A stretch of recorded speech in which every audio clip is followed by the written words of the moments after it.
Saya masih bersama mantan Gubernur Jawa Timur, Hovifah Indar Parawansa. Dulu di sidang umum MPR tahun 98, Hovifah adalah seorang politisi berusia termuda menyampaikan pidato kritik keras pada rezim Orde Baru. Kini ia siap bertanding di laga Pilkada Jawa Timur untuk yang kedua kalinya. Masih ingat? Ingat. Sesama orang lama. Siap. Dari tahun 92 sudah di DPR, dulu P3. Saya mau tanya dulu, sebenarnya yang membesarkan nama seorang Hovifah Indar Parawansa adalah P3. Tapi P3 tidak ada lagi di Parlemen Nasional. Sekali, ya. Sebagai yang pernah dibesarkan oleh P3, apa yang dirasakan oleh Hovifah Indar Parawansa? Saya berharap masih ada semangat dari tim P3 untuk berjuang kembali 5 tahun ke depan supaya bisa memenuhi parliamentary threshold. Mbak Hovifah kan belum menentukan pilihan mau partai kemana. Kenapa tidak segera menentukan saya akan ber-KTA partai tentu? Saya percaya pasti partai A, B, C sudah menawarkan seorang Hovifah Indar Parawansa untuk jadi kadernya. Iya juga sih sudah ada. Saya merasa saya bisa lebih memberikan nuansa sebagai payung ya, payung semuanya gitu. Sehingga tadi saya menyebut equidistant, saya bisa menjaga jarak yang sama dengan tetap melihat bahwa pilar demokrasi ini partai-partai mereka harus tetap tumbuh berkembang, memberikan referensi bagi proses pembangunan dan integrasi bangsa itu harus. Jadi sebenarnya kalau dibilang Hovifah Indar Parawansa ini ya jomblo partai politik. Mbak Rosi banyak sekali terminologi keren-keren. Tapi ini jomblo yang paling banyak dipinang. Pak Yusuf Kalla pada tahun 2000 menjelang Pilpres tahun lalu mengatakan bahwa nama yang paling sering diusulkan untuk menjadi calon wakil presiden 3 capres yaitu Pak Prabowo, Pak Ganjar, Pak Anies. Itu adalah nama seorang Hovifah Indar Parawansa. Mengapa seorang Hovifah bergeming terhadap tawaran calon wakil presiden waktu itu? Kepala daerah lebih punya banyak peran. Policy making proses itu banyak sekali bisa dilakukan oleh kepala daerah. Kenapa nggak mau naik kelas dari kepala daerah menjadi Mbak Rosi, Jawa Timur itu sesuatu banget. Ini bukan jadi provinsi lain sama perannya. Tapi bahwa saya sering menyebut Jawa Timur adalah center of gravity bagi Indonesia. Tapi saya merasa itu bahwa sesuatu banget. Itu sesuatu yang normal kalau orang mau naik kelas dari kepala daerah ke pimpinan nasional. Bahkan saya tahu Pak Kiai Agil Sirat dalam pidatonya mengatakan kalau nggak salah di Harlah NU, Mbak Hovifah ketum calon presiden 2004-2009 itu sebagai doa kalau nggak salah. Dan memang terbukti kan nama Mbak Hovifah selalu disebut sebagai seorang calon wakil presiden. Rasanya agak janggal atau di luar normal orang ditawarin calon wakil presiden itu nggak mau. Atau ada orang yang memang tidak mengizinkan Mbak Hovifah? Enggak ada yang nggak mengizinkan, nggak ada. Cuma saya merasa bahwa saya ini pekerja, saya biasa ngelutus blusuan itu di bawahnya itu ngelutus gitu. Saya bisa ke gang-gang kecil ketemu banyak segmen dan saya bisa mengambil keputusan mengeksekusi gitu. Itu kalau kepala daerah. Kalau wakil presiden kan membantu presiden. Jadi kalau ada direction dari presiden ya baru bisa mengeksekusi. Tapi kalau kita berpikir nasional bagus, tapi kenapa juga kita tidak mencoba memaksimalkan peran Jawa Timur menjadi provinsi terdepan untuk berkontribusi pada banyak hal. Apalagi kalau IKN jadi pindah Kaltim, saya rasa de facto ibu kotanya bisa Jawa Timur loh. Ya. Jadi Mbak Hovifah memang tidak pernah tergiur sedikit pun? Sampai kemarin-kemarin tawari enggak. Saya kalau diizinkan saya ingin melanjutkan di Jawa Timur dulu. Mbak Hovifah, ketika saya banyak bertanya pada banyak politisi, apa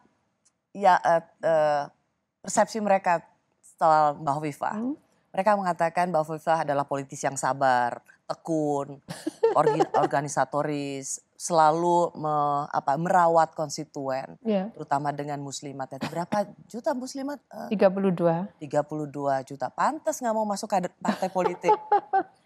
Tapi ada kalimat seperti ini, Mbak Of. Khofifah Indar Parawansa itu adalah selalu memegang slogan nderek Pak Jokowi. Seberapa benar kalimat ini untuk seorang Mbak Sebetulnya Hof? pada posisi kemarin itu ya karena kita ini menjadi bagian perpanjangan tangan pemerintah pusat. Jangan lupa gubernur itu perpanjangan tangan pemerintah pusat. Jadi seyogianya kebijakan-kebijakan nasional itu menjadi bagian yang ikut menginspirasi program-program di daerah. Makanya ada RPJMN, ada RPJMD, ada RKP, ada RKPD. Supaya nendang program itu. Tapi Pak Jokowi relatif sering mengundang kami diskusi dan saya biasa terbuka menyampaikan hal-hal yang memang perlu mendapatkan kritisi atau evaluasi dari pemerintah itu. Pak Jokowi sangat terbuka menerima masukan-masukan. Jadi artinya tidak berarti kemudian semua yes sir, enggak. Tapi kan ada cara untuk membangun komunikasi tidak harus terbuka. Oh yang ini sebaiknya begini. Beliau sangat terbuka untuk menerima masukan itu. Ya. Ya. Jadi Mbak Hof, kalau misalnya bicara, Mbak Hof kan pernah menjadi menterinya Pak Ya. Jokowi. Hanya berapa tahun waktu itu? 2 tahun? Iya. 3 tahun dan kemudian Mbak Hof ketiga kalinya melaju di Pilkada Jawa Timur. Apakah Mbak Hof juga mencatat ini tidak lepas dari dari bantuan politik Pak Jokowi? Sebetulnya Pak Jokowi pada posisi sebagai presiden waktu itu juga ada kandidat PDI kan, ya. Dan kami turun, kami matur, kami ya pasti pamitan kan, kami pamitan. Saya izin untuk berjuang di Jawa Timur. Nah, saya rasa kesantunan politik itu sesuatu yang harus kita jaga bersama. Saya berusaha sekali untuk menjaga kesantunan politik kepada semua level, semua elemen, sehingga tidak mudah orang itu kemudian misunderstanding terhadap apa yang kita lakukan. Ini yang saya bilang hebatnya seorang Khofifah, karena menterinya Pak Jokowi keluar dari menterinya dari kabinet. Pada waktu itu Pak Jokowi masih menjadi kader PDI Perjuangan, harus berlaga melawan kader lain yang berasal dari PDI Perjuangan dan Mbak Hof yang menang waktu itu. Menurut Mbak Hof, ramuan politik seperti apa yang sebenarnya Mbak Hof lakukan?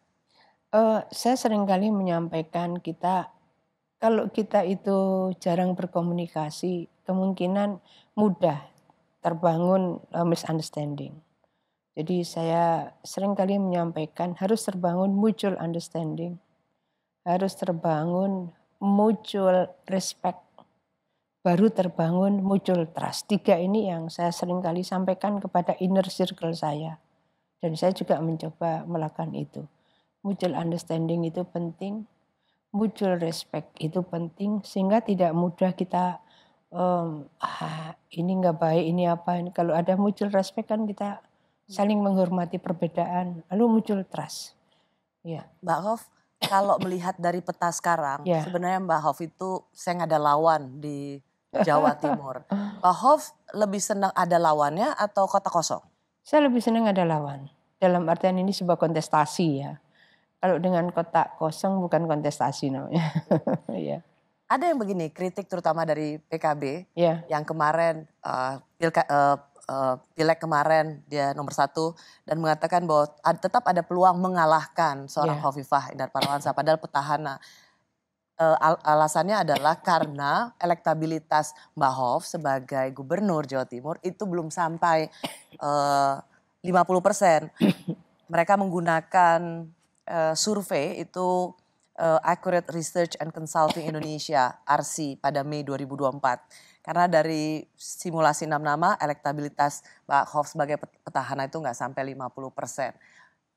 Menurut Mbak Hof ini satu yang memang mencemaskan atau mengada-ngada?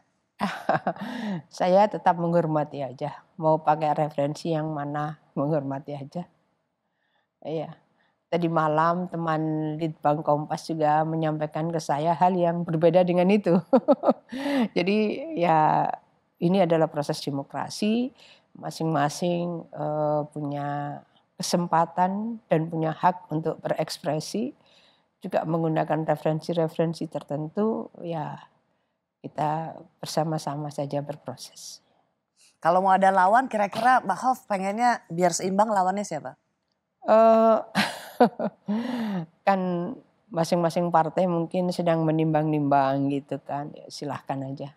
Ada Kiai Marzuki dengan Bu Risma. Apakah itu menurut Mbak Hoff lawan yang sepadan? Eh, saya Atau banyak orang bilang tidak pada posisi menimbang-nimbang itu dan sebaiknya saya tidak melakukan itu. Saya sangat menghormati Kiai Marzuki. Saya berkawan sangat dekat dengan Bu Risma. 2 kali Pilwali rumah saya salah satu posko. Beliau berposko, beliau berapat-rapat di rumah saya, Bu Risma. Jadi kami cukup dekat. Mbak Hoff selalu bisa memberikan jawaban yang aman. Kalau gitu pertanyaan gini, mungkin lawan yang lebih seru atau sepadan adalah Caimin. Ya, saya rasa Caimin baru saja berproses di Indonesia dan juga di Jawa Timur. Beliau saya rasa sudah menghitung bagaimana kemarin perolehan pada saat Pilpres dan seterusnya. Pasti juga akan menjadi pertimbangan beliau akan turun gelanggang atau beliau akan menurunkan yang lain, tetap pada posisi penghormatan hak berekspresi masing-masing partai untuk bisa mengambil keputusan.